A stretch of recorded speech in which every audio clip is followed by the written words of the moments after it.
दोस्तों और दोस्तियों, मैं आज देख के आया हूँ रज़ाकर। और अगर मैं दो लाइनों, दो वर्ड्स में, इंग्लिश के दो वर्ड्स में इस फिल्म का निचोड़ आपके सामने रख दूँ ना, तो ये लॉस्ट अपॉर्चुनिटी यानी खोया हुआ एक अवसर है। ये फ़िल्म एक बहुत अच्छी फ़िल्म बन सकती थी कि लोगों को पता चलता कि हैदराबाद का जो हिंदुस्तान में विलय हुआ आज़ादी के बाद, उसमें क्या क्या चुनौतियाँ थीं, कौन लोग उसके आड़े आ रहे थे, और किस तरह से सरदार पटेल की वो जो एक दूरदर्शिता थी ना, जिसकी वजह से उन्होंने हैदराबाद का बहुत ही एक सही ढंग से भारत में विलय करवा दिया था। लेकिन ये सारी चीज़ें, ये जो पूरी फिल्म है, ये इस बात का एग्ज़ाम्पल है बार बार कि आप चाहे सीरियस फिल्म बनाएं या एक मसाला फिल्म बनाएं या एक कॉमेडी फिल्म बनाएं, आपका स्क्रीन प्ले परफेक्ट होना चाहिए। तो जैसे पिछली कुछ फिल्में आईं, Kashmir files, Kerala story, article 370, Bastar, जो नहीं चली बॉक्स ऑफिस पर, लेकिन ये चारों फिल्में, आप चाहे इन फिल्मों को पसंद करें ना करें, वो आपकी चॉइस हो गई, लेकिन ये चारों फिल्में स्क्रीन प्ले के लेवल पर बहुत ही सीरियसली लिखी गई फिल्में थीं। ठीक है, तो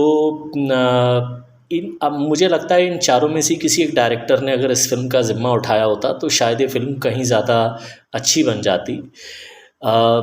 लगभग इंटरवल के बाद तक रज़ाकरों ने जो अत्याचार किए थे उस 1-1.5 साल 2 साल के टाइम में, या उससे पहले भी, वो सबको मालूम है। हालांकि बहुत सारे लोग जिन्हें इतिहास के बारे में नहीं मालूम, शायद उनको ये बात मालूम नहीं हो, और वो अत्याचार दिखाना ज़रूरी भी था इस फिल्म के कॉन्टेक्स्ट में।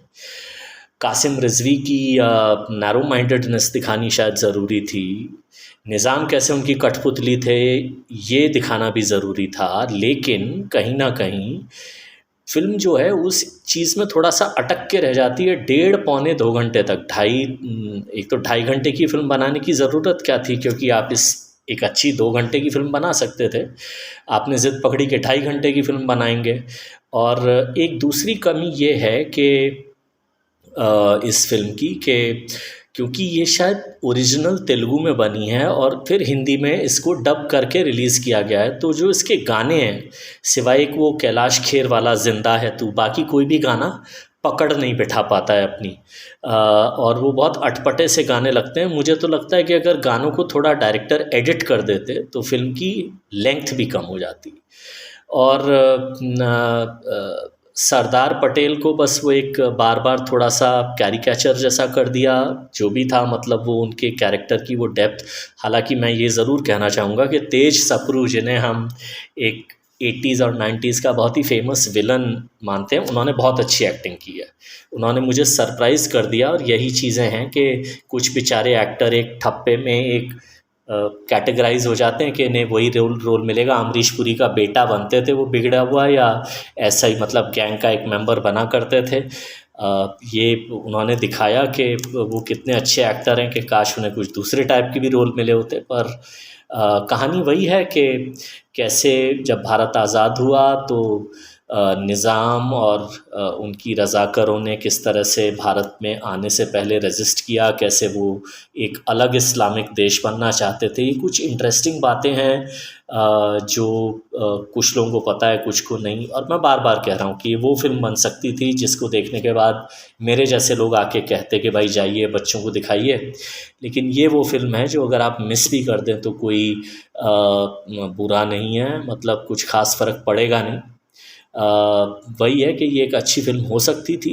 कुछ परफॉर्मेंसेस अच्छी हैं, जैसे जिन्होंने कासिम रिजवी का रोल किया है। अगर आपको याद हो, आमिर खान की फिल्म सीक्रेट सुपरस्टार में उन्होंने वो उस पति का, कमीने खड़ूस पति का रोल किया था, तो उनका नाम अचानक भूल रहा हूँ। पर जो भी वही है कि ये फिल्म अगर चुपचाप आई है और चुपचाप जा रही है तो शायद इसमें किसी का कोई नुकसान नहीं है।